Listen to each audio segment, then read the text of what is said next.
حضرت ابراہیم علیہ السلام نے کہا تم اور تمہارے باپ دادا بھی گمراہ تھے۔ حضرت ابراہیم علیہ السلام کو ان کی بہت فکر تھی، اس لیے انہوں نے ایک منصوبہ تیار کیا کہ کس طرح ان کو اللہ کی طرف بلایا جائے۔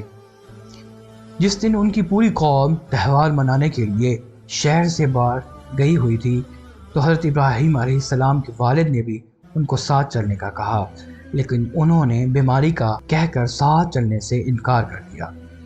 جب وہ سب چلے گئے تو ابراہیم علیہ السلام بت خانے کی طرف گئے اور دیکھا کہ تمام بتوں کے سامنے طرح طرح کے کھانے رکھے ہوئے ہیں۔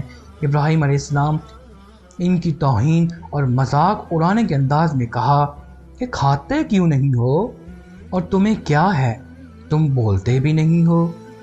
اس کے بعد ابراہیم علیہ السلام آگے بڑھے اور ہتھوڑے کے فار سے کسی بت کا سر تو کسی کا دھڑ توڑ دیا، کسی کا بازو تو کسی کی ٹانگ، کسی کی ناک تو کسی کا پورا منہ ہی توڑ ڈالا سوائے ایک بڑے بت کے، اور ہتھوڑا اس کے کندھے پر رکھ دیا۔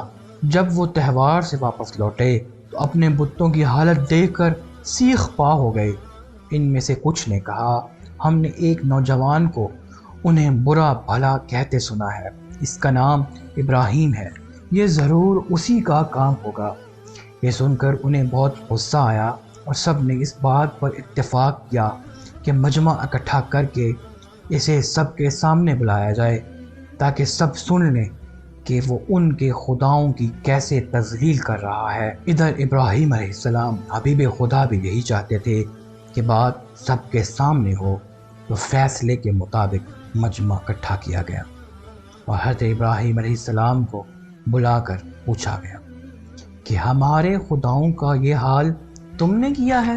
ابراہیم علیہ السلام نے کہا مجھے تو یہ کام اس بڑے بت کا لگتا ہے جس کے ہاتھ میں ہتھوڑا ہے، بے شک اسی سے پوچھ لو یا ان دوسرے بتوں سے ہی پوچھ لو کہ تمہارا یہ حشر کس نے کیا ہے۔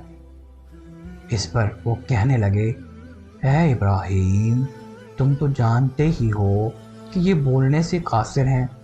بس ابراہیم علیہ السلام نے کہا تو تم ان کو اپنا خدا مانتے ہو جو اس کا نام تک نہیں بتا سکتے جس نے ان کے ساتھ یہ حشر کیا ہے۔ میرا خدا وہ ہے جو ہر شے پر قادر مطلق ہے، سورج اسی کے حکم سے ابھرتا اور غروب ہوتا ہے، چاند کی چاندنی اسی کی مرہون منت ہے، آسمان اور زمین اسی کی تخلیق کردہ ہیں، غرض پوری دنیا کا نظام ایک واحد رب کائنات کے ہاتھ میں ہے۔ وہ سب لاجواب ہو گئے اور اپنی بے عزتی کا بدلہ لینے کے لیے حضرت ابراہیم علیہ السلام کو آگ میں ڈالنے کا فیصلہ کیا۔ پیارے دوستو، یہ واقعہ انتہائی دلچسپ ہے، اس میں حضرت ابراہیم علیہ السلام کے صبر اور یقین پر اللہ کے انعامات کی پوری رودات موجود ہے، جسے سن کر ہمارے ایمان کو انشاءاللہ بہت تقویت ملے گی۔ اس لیے مہربانی فرما کر ویڈیو کو آخر تک ضرور دیکھیے گا۔ ابراہیم علیہ السلام کو آگ میں ڈالنے کے لیے ایک بہت بڑا گڑھا کھودا گیا، اس میں کئی دن تک آگ کو دہکایا گیا۔ اس کی شدت اتنی زیادہ تھی کہ اگر کوئی پرندہ اس کے اوپر سے گزرتا تھا تو وہ بھی جل کر اس میں گر جاتا تھا۔ یہاں تک عورتیں اگر بیمار ہوتیں تو وہ بھی یہ نظر مانتی تھیں کہ اگر میں ٹھیک ہو گئی تو ابراہیم کو جلانے کے لیے لکڑیاں اکٹھی کر کے لاؤں گی۔ اتنی بڑی آگ اس زمانے میں پہلے کبھی دیکھی نہیں گئی تھی۔ سامعین کرام، آپ اس بات سے اندازہ لگائیں کہ اس آگ کی حدت اتنی زیادہ تھی کہ ابراہیم علیہ السلام کو اس میں پھینکنے کے لیے کوئی بھی قریب نہیں جا سکتا تھا۔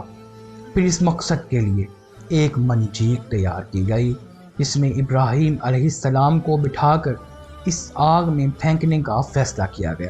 ادھر حضرت ابراہیم علیہ السلام نے اف تک نہ کی اور راہ حق میں جان دینے کے لیے بالکل تیار تھے۔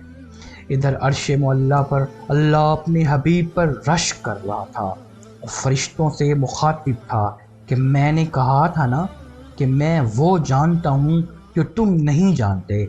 دیکھو اور بنی نوع انسان کی اپنے رب سے اس لازوال محبت کی کوئی مثل لا کر دکھاؤ۔ جب حضرت ابراہیم علیہ السلام کو منجیک میں ڈال کر آگ میں ڈالنے کی تیاری کی گئی تو حضرت ابراہیم علیہ السلام کے پاس جبرائیل آئے، کہا اگر آپ حکم دیں تو میں اپنے پر مار کر اس آگ کو بجھا دوں۔ آپ نے کہا میرے لیے میرا اللہ ہی کافی ہے۔ بارش والے فرشتے نے کہا اگر آپ کہیں تو بارش برسا دوں کہ تمام آگ بجھ جائے، لیکن میرا اللہ بہتر منصوبہ ساز ہے۔ اس نے آگ کو ہی حکم دے دیا اے آگ ابراہیم کے لیے ٹھنڈی اور سلامتی والی بن جا۔ پھر پورے جہان نے دیکھا کہ اللہ نے اپنے دوست کی لاج کیسے رکھی۔ اللہ نے دنیا کو دکھا دیا کہ جو اس کی ذات پر بھروسہ کرتا ہے تو کیسے وہ رب اپنی رحمتیں نازل کرتا ہے۔ آگ میں پھینکنے والی منجیک کی صرف رسیاں ہی جل سکیں اور ابراہیم علیہ السلام کا ایک بال تک نہ جلایا۔ ایک روایت کے مطابق حضرت ابراہیم علیہ السلام 40 دن تک آگ میں رہے اور اللہ کی عبادت میں مشغول رہے، جبکہ فرشتے آپ کی خدمت میں مامور رہے۔ کسی نے ابراہیم علیہ السلام سے پوچھا کہ آپ کی زندگی کے سب سے اچھے دن کون سے تھے؟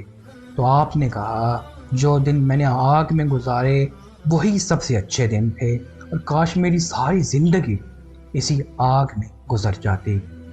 رب کریم اپنے پیارے خلیل کے صدقے ہمیں دنیا و آخرت میں اپنی رحمتوں کا سایہ نصیب کرے، آمین۔